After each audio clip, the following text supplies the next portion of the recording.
Salut à tous et bienvenue dans Block 7 et surtout bienvenue dans cette deuxième partie de ce bilan ciné 2016. Et cette deuxième partie sera donc un classement de tous les soirées ciné que j'ai pu réaliser au cours de l'année dernière, donc du pire film au meilleur film, et bien sûr ce classement sera purement subjectif.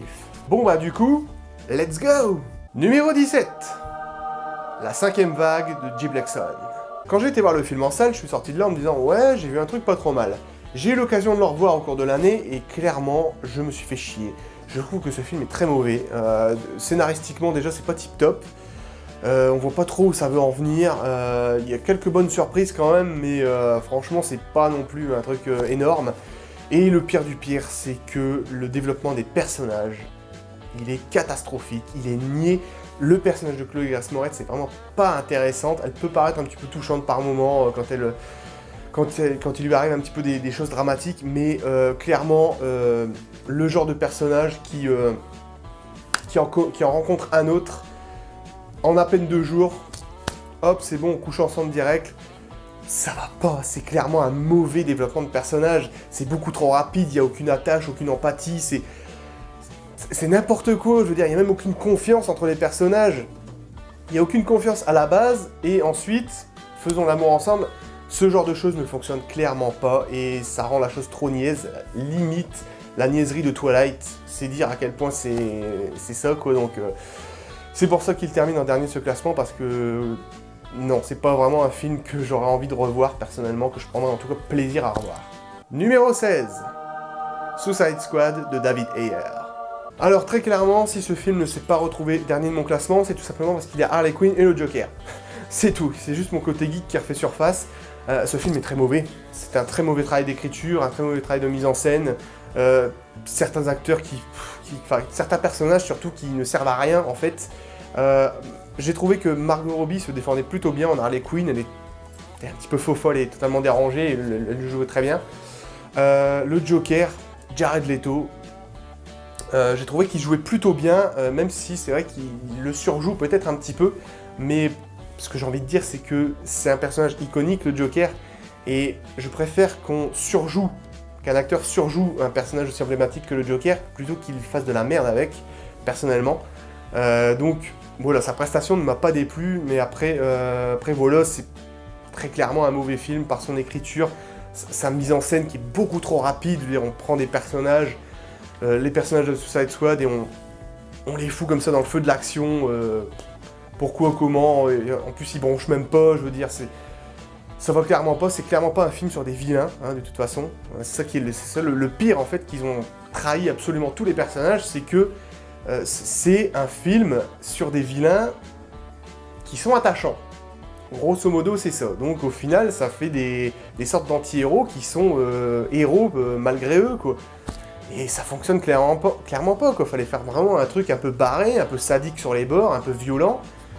Oui, là, ça aurait marché, quoi, mais du coup, ça casse absolument tout l'esprit des personnages, et voilà, c'est dommage, quoi. Je voulais aussi dire que j'ai eu l'occasion, au cours de l'année, de voir la version longue, là, qui est rallongée de 12 ou 13 minutes, là.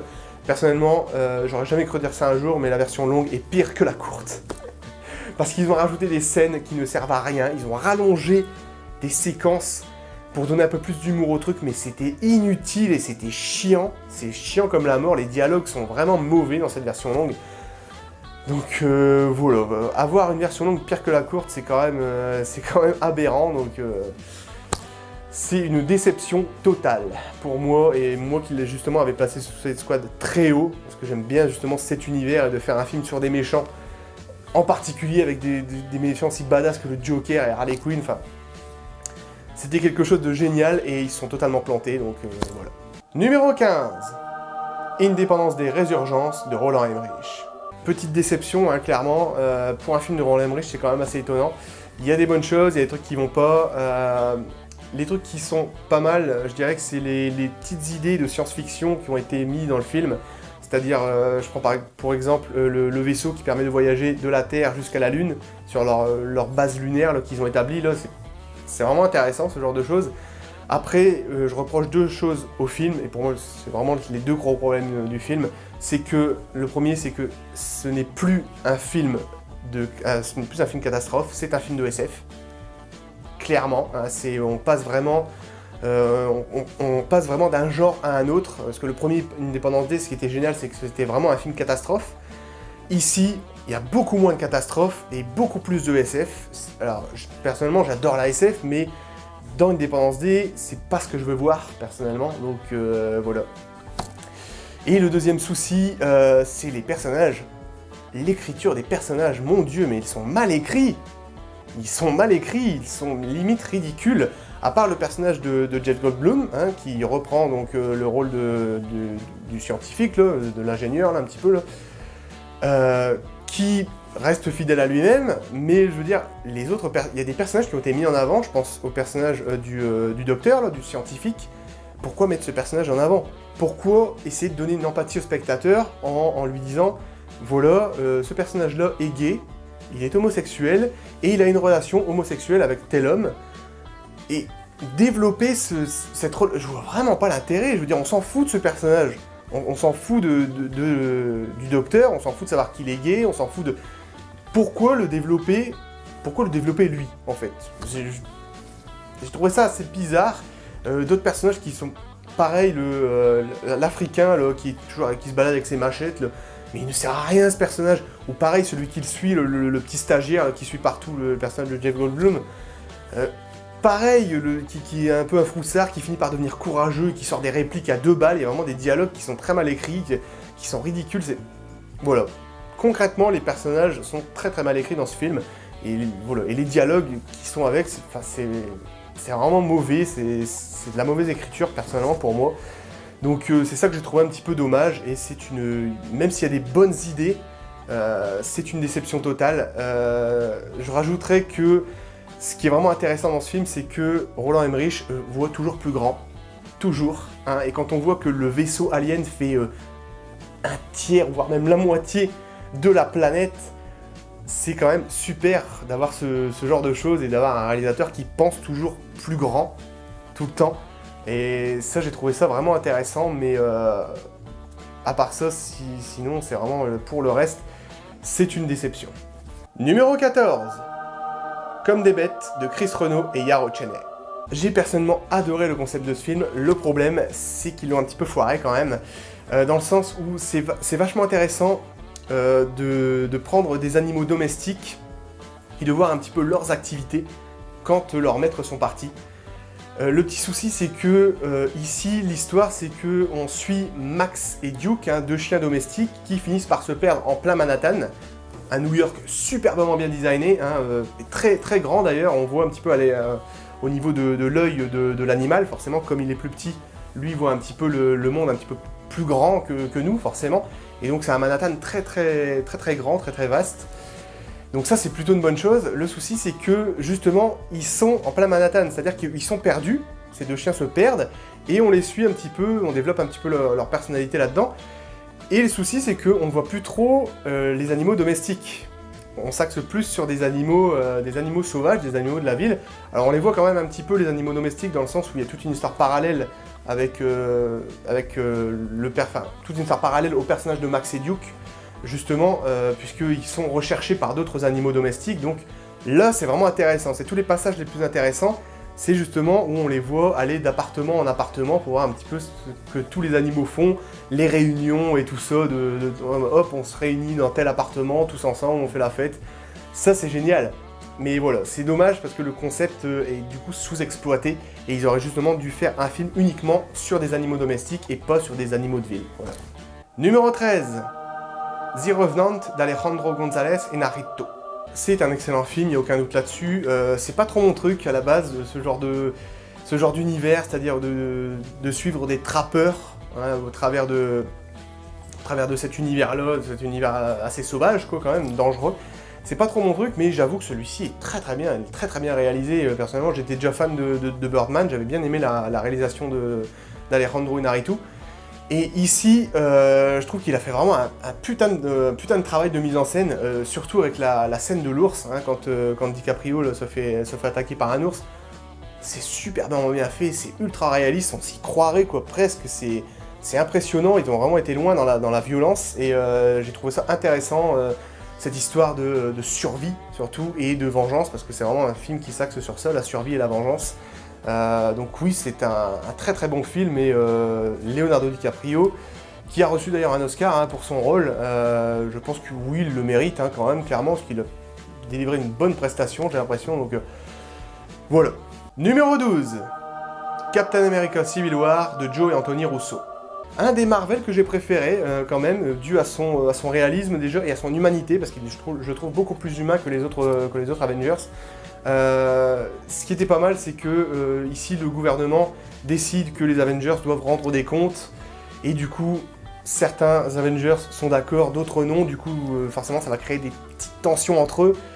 Et j'ai trouvé vraiment très humain le film, notamment sur Tony Stark, qui est enfin bien développé, correctement, c'est-à-dire qu'on peut vraiment avoir une certaine empathie enfin pour lui, c'est plus seulement le playboy qui se la pète, il y a clairement des faiblesses, hein, ce Tony Stark, et on les montre ici. Je trouve ça vachement intéressant de développer ça et d'adapter ce comics qui est quand même assez culte, hein, qui est d'ailleurs très aimé je crois par les fans. Mais c'était plutôt une bonne idée, et je trouve qu'il a été bien réalisé, donc oui, pour moi, un des meilleurs Marvel, enfin un des meilleurs Avengers en tout cas qu'on a à l'heure actuelle. Numéro 11, Captain Fantastic de Matt Ross. Très bon film dramatique, très original, très bonne prestation de Viggo Mortensen.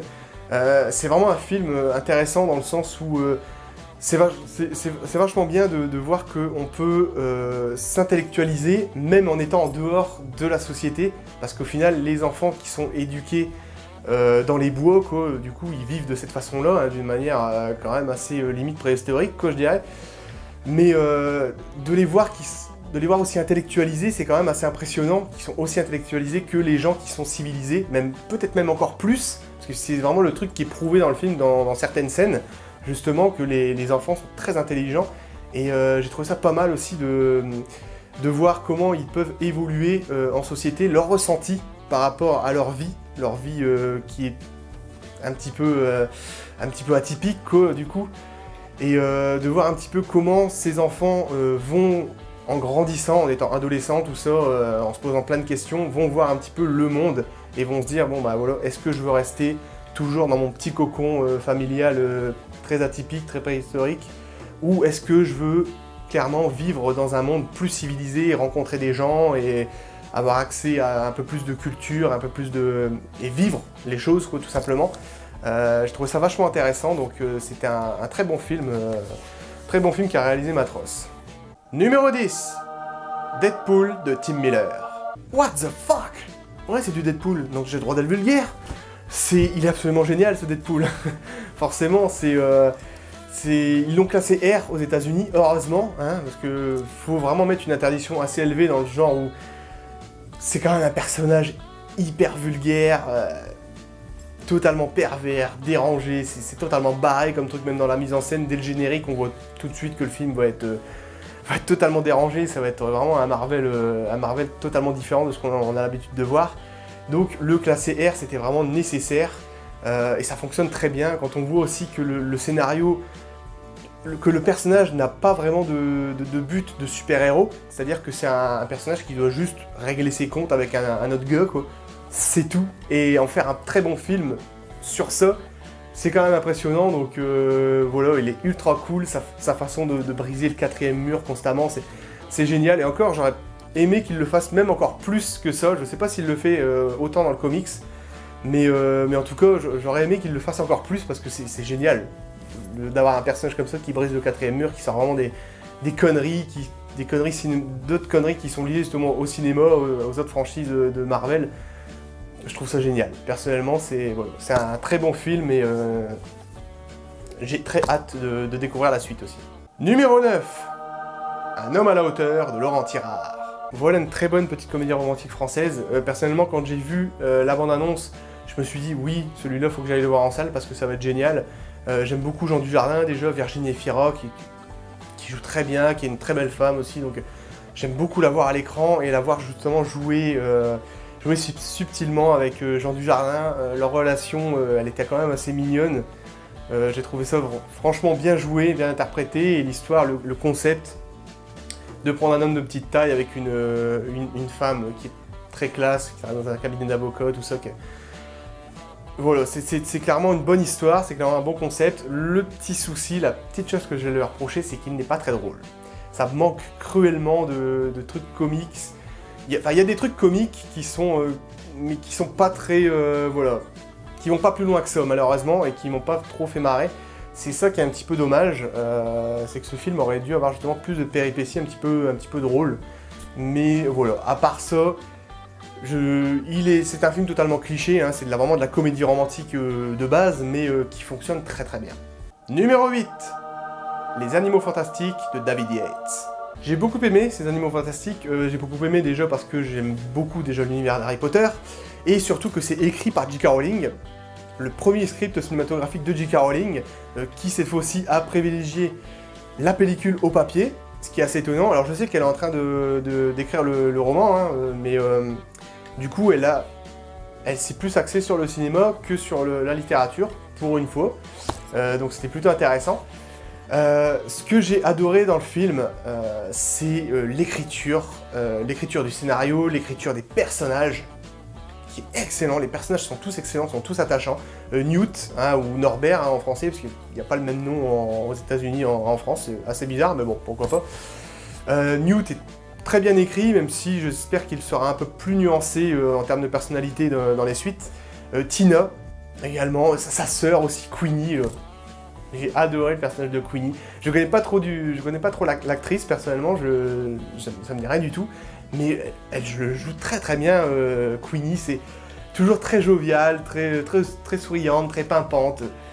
Elle s'extasie elle est toujours enthousiaste, elle s'extasie sur vraiment n'importe quoi, sur des choses de base. C'est trop mignonne, moi personnellement j'adore ce personnage.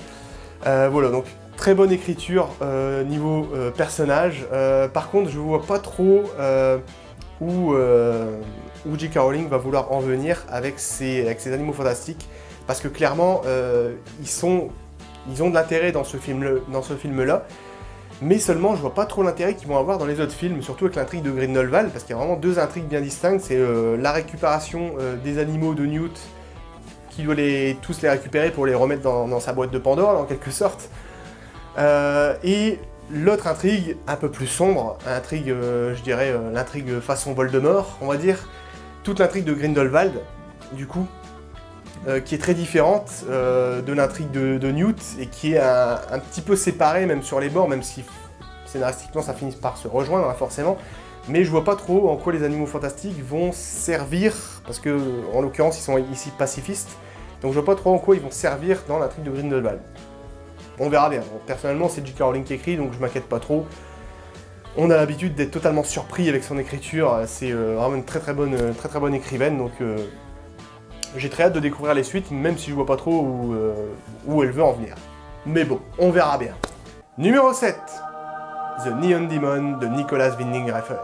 Moi qui ai adoré un film de Nicolas Winding Refn, c'est quand même assez drôle dans le sens où c'est un réalisateur qui fait des films quand même assez glauques, et celui-ci est vraiment très glauque justement, mais il est vachement intéressant. J'ai adoré les thèmes qu'il traite dans ses films, en tout cas dans celui-ci, on traite de l'âge, de la beauté et un petit peu de la virginité aussi, puisque le personnage joué par Ellie Fanning est très jeune dans le film, enfin l'actrice déjà est très jeune. Heureusement qu'on caste une actrice aussi jeune, parce que forcément si on veut inspirer la virginité, caster une actrice de 40 piges, c'est pas très crédible hein, forcément, donc... Mais ici, justement, ce qui est intéressant, c'est de caster des filles très belles. Je crois d'ailleurs une partie du casting sont des mannequins ou des ex-mannequins. Mais bref, ce sont de très belles filles, et justement, c'est là où je voulais en venir, c'est que la photographie de ce film est magnifique. Elle est géniale. Nicolas Winding Refn, il utilise un petit peu des couleurs très différentes, du style dans Only God Forgives, son dernier film que personnellement j'avais détesté, justement à cause de ces filtres rougeâtres que je trouvais absolument dégueulasses. Il en mettait absolument partout. C'était que des filtres rougeâtres, c'était Ryan Gosling filmé en rouge pendant 1h30. J'avais détesté ce genre de rendu esthétique, j'aimais pas du tout. Ici, il le fait par moments, mais c'est pas trop prononcé, et c'est à des moments intéressants justement. C'est-à-dire que comme c'est des modèles, comme on traite de la beauté, les personnages sont ici des modèles. clairement, et donc on s'axe un petit peu sur la photographie. Et ce qui est bien, c'est que justement on peut jouer sur les couleurs, différentes couleurs, pour créer des choses assez glauques, assez macabres. Et ça fonctionne très très bien, la photographie de ce film est magnifique, les musiques aussi sont sublimes, je trouve qu'elles sont justement, elles renforcent l'aspect glauque du film, c'est un petit peu des musiques à la Under the Skin, donc ça fonctionne très très bien, et j'ai beaucoup aimé ce Neon Demon, c'est un très très bon film de Nicholas Winding Refn. Numéro 6, Room de Lenny Abrahamson.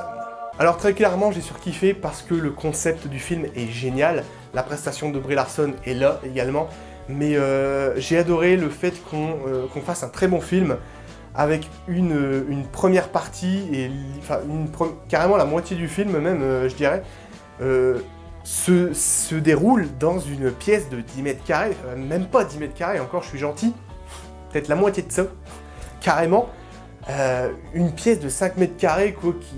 Enfin, je veux dire, en 2 pas, quand on a fait le tour, c'est vachement intéressant de développer des personnages, 2 personnages, donc une mère et un fils, dans un univers pareil, sachant que la mère, elle, est prisonnière, elle est séquestrée depuis plusieurs années, donc elle a vraiment un sentiment d'oppression que le fils n'a pas, du coup, puisque lui, étant né dans cette pièce de 5 mètres carrés, il ne connaît absolument que ça.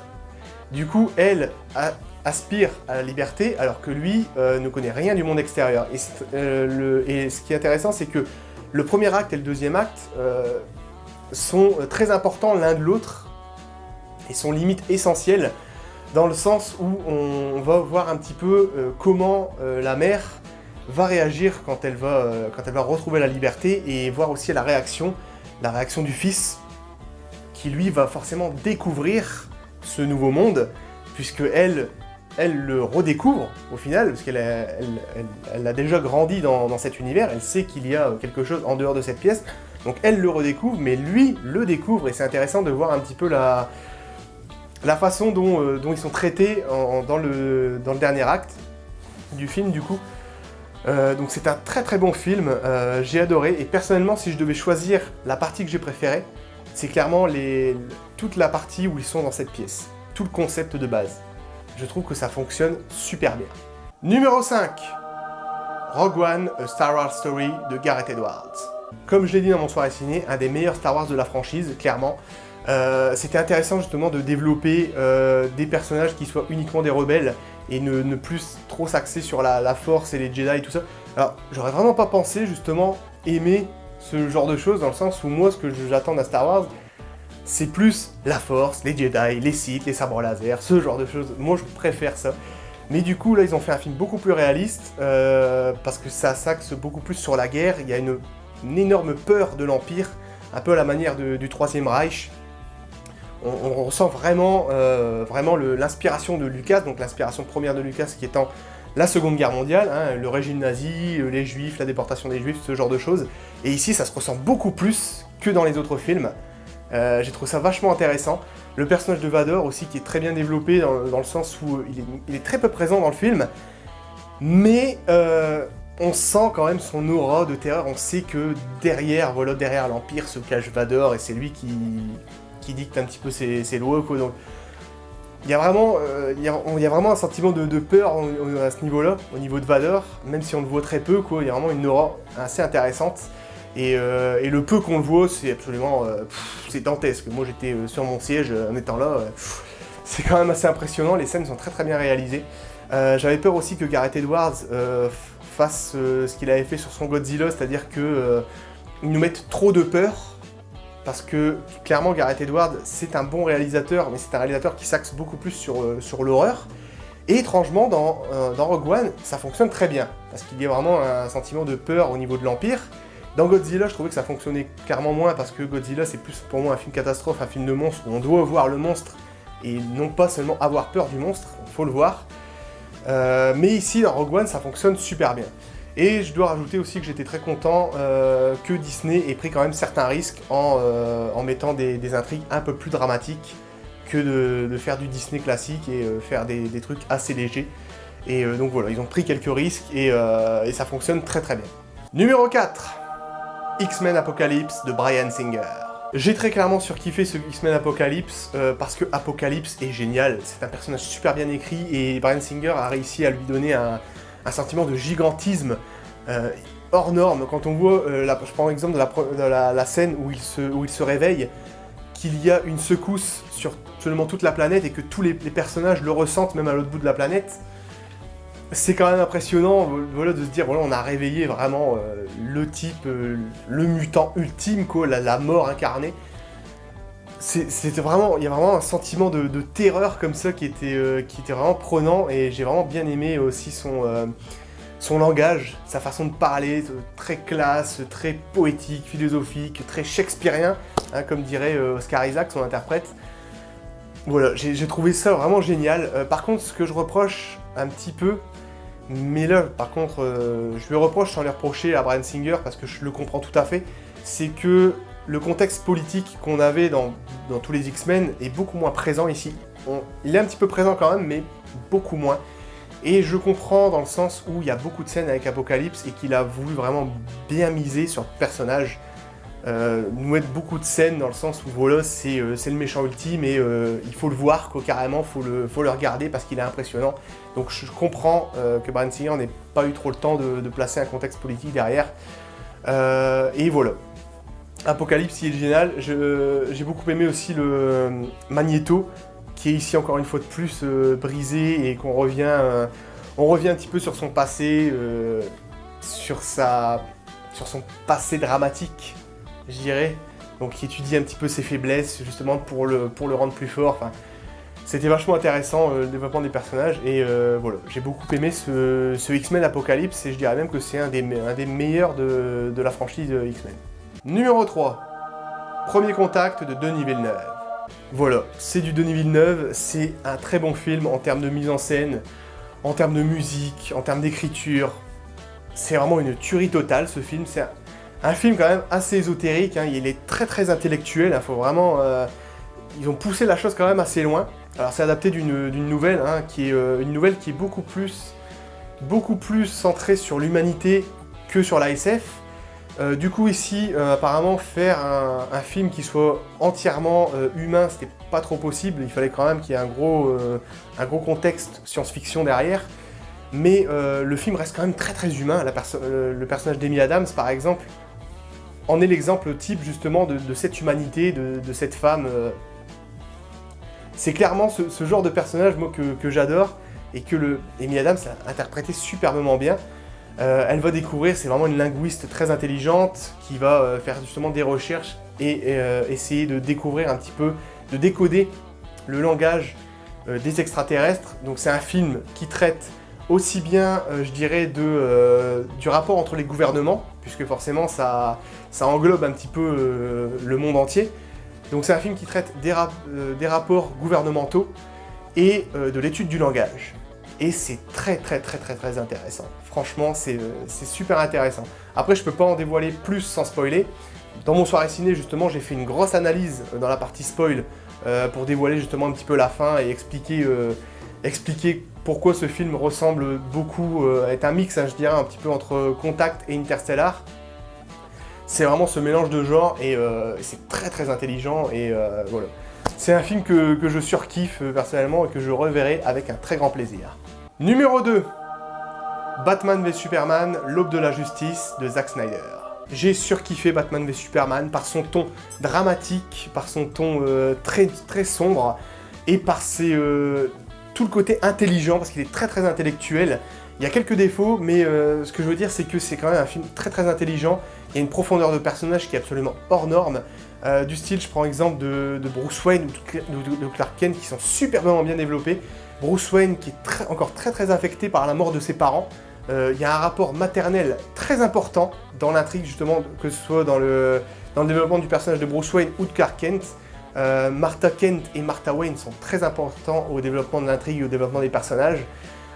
J'ai adoré le fait que Superman se remette en question sa nature de kryptonien ou sa nature humaine, enfin plus encore sa nature humaine dans le sens où il fait partie de la société, donc on peut carrément le considérer comme un humain. Mais j'ai adoré le fait qu'il se remette en question, quoi. Superman se remet en question sa nature humaine en pensant que tout le monde ne peut pas être bon dans ce monde et qu'il doit y avoir des méchants et qu'il faut l'accepter, tout simplement. C'est quand même assez impressionnant de voir ce développement de personnage si tragique, si dramatique, si... Moi j'ai adoré, personnellement. Tout le contexte politique aussi qui est derrière, c'est-à-dire comment les humains, le peuple, voient Superman, certains le considèrent comme le messie, le héros, le sauveur de la Terre. D'autres veulent qu'il dégage parce que forcément ils pensent que c'est un fléau et qu'il n'apporte que malheur et désolation à toute l'humanité. Donc il y a vraiment un contexte politique qui est énorme derrière. Comment aussi Bruce Wayne voit également, comment il perçoit Superman, comment lui le voit. C'est très très intéressant, ce rapport, comme je disais, ce rapport maternel aussi qui arrive justement sur la fin, qui est très très important. Ça c'est vraiment un point fort du film, c'est Martha. Les deux Martha sont vraiment le point central du film, le point central des développements émotionnels des deux personnages.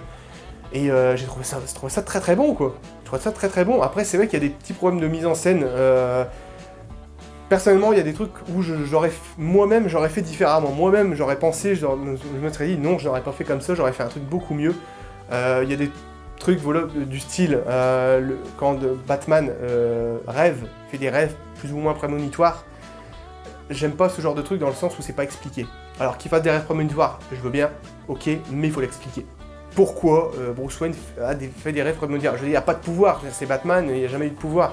Pourquoi lui spécialement fait des rêves de ça? C'est un peu... voilà, faut l'expliquer quoi, c'est tout. Sinon ça devient illogique et ça devient con. C'est ça qui est un petit peu dommage, donc ce genre de petits soucis, mais à part ça, c'est un très très bon film, très intellectuel et très empathique aussi. Le personnage de Lex Luthor qui est... Personnellement, moi je l'ai bien aimé, j'ai bien aimé la prestation de Jesse Eisenberg parce que c'est vraiment... il y a un petit peu foufou, il y a un petit peu un Joker dans sa tête, mais je trouve que c'est un renouveau du Lex Luthor d'origine. Il reste toujours très classe, mais en même temps, il ne sait pas où il veut aller, il ne sait pas où ses mots vont l'emporter. Des fois, il est un petit peu comme ça, il agit un petit peu d'instinct, donc il fait un petit peu flipper sur les bords. Et voilà, j'ai beaucoup aimé ce Batman v Superman, et la version longue est encore mieux. La version courte est très très bien, mais la version longue est encore mieux dans le sens où il y a beaucoup de choses qui sont expliquées, qu'on ne comprenait pas dans la version courte et qu'on comprend ici dans la version longue. Donc la version longue ici est très très importante, contrairement à celle de Suicide Squad par exemple qui ne servait strictement à rien. Mais voilà, très clairement le deuxième de mon classement parce que c'est vraiment un très très bon film et même si certains l'ont qualifié de bouse intersidérale, ouais, personnellement, il y a quand même quelques Marvel qui sont largement pires que ça, et là, le ton dramatique du film est vraiment intéressant, et surtout le fait aussi que ce soit un film dramatique, et non pas un film d'action. Parce qu'au final, il n'y a pas beaucoup d'action dans Batman et Superman, seulement dans le troisième acte, hein. Sinon c'est vraiment une bataille cérébrale, quoi, hein. C'est vraiment un combat cérébral, un combat intellectuel, un combat de société, quoi, tout simplement, et j'ai trouvé ça vachement intéressant. Numéro 1, Beauté cachée de David Frankel. Et voilà mon coup de cœur de ce classement. Personnellement, c'est un film extrêmement intelligent, extrêmement original, poétique, philosophique, empathique.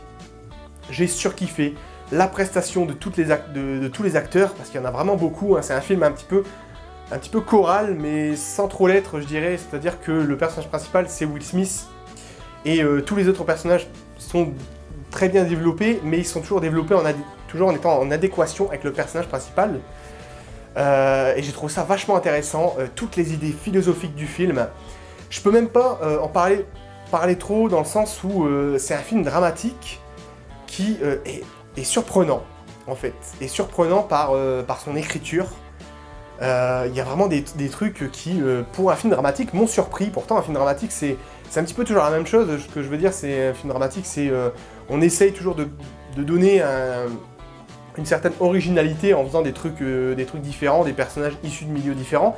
Mais ce que je veux dire, c'est que c'est toujours la même chose, avec on a toujours un final avec un arc dramatique transformationnel, donc un changement d'état auquel fait face le personnage à la fin du film. C'est toujours la même chose, et ici ils ont réussi à se renouveler et à faire quelque chose d'hyper original. J'ai adoré la prestation de tous les acteurs, Helen Mirren, Keira Knightley, Edward Norton, Kate Winslet, qui est absolument génial aussi. Et toutes les idées philosophiques et poétiques du film Voilà, c'était quelque chose de vraiment fort pour moi, quelque chose de très empathique, parce que le film est vraiment... c'est un film très très mélancolique, hein, faut le dire, c'est vraiment un film très triste. Par rapport forcément à tout ce qui se passe, par rapport aux personnages, mais ce que je veux dire c'est qu'il y a une morale pour chaque personnage différent, une morale différente à chaque fois. C'est génial, c'est super de faire ça, et Will Smith joue superbement bien. Il m'a autant ému, voire même plus encore que dans À la recherche du bonheur, qui est une de mes perles, et franchement pour m'émouvoir autant, c'était quand même assez impressionnant. Moi je suis sorti de la salle en larmes hein, quand même, faut le dire. Mais voilà, c'est vraiment un excellent film, et mon coup de cœur qui est arrivé 2 jours avant 2017 quand même, hein, enfin 3 jours, le 28 décembre il est sorti, ouais. Donc voilà, coup de cœur de fin d'année. Il y a une très bonne ambiance aussi qui est retranscrite à Manhattan, puisque tout le film se déroule à Manhattan. Et une très bonne ambiance new-yorkaise, en plus en période de Noël, donc voilà, il y a une très bonne ambiance qui se dégage, une ambiance festive pour un film mélancolique. Donc c'est voilà, je trouvais ça vachement poétique et très beau. Voilà pour ce classement d'une totale subjectivité, hein, bien sûr. L'année 2016 aura encore été une année riche en cinéma. 2017 le sera tout autant, j'espère avec encore de meilleurs films. Et en tout cas, d'ici là, je vous dis à la prochaine, et je vous souhaite une bonne année cinématographique à tous. Ciao!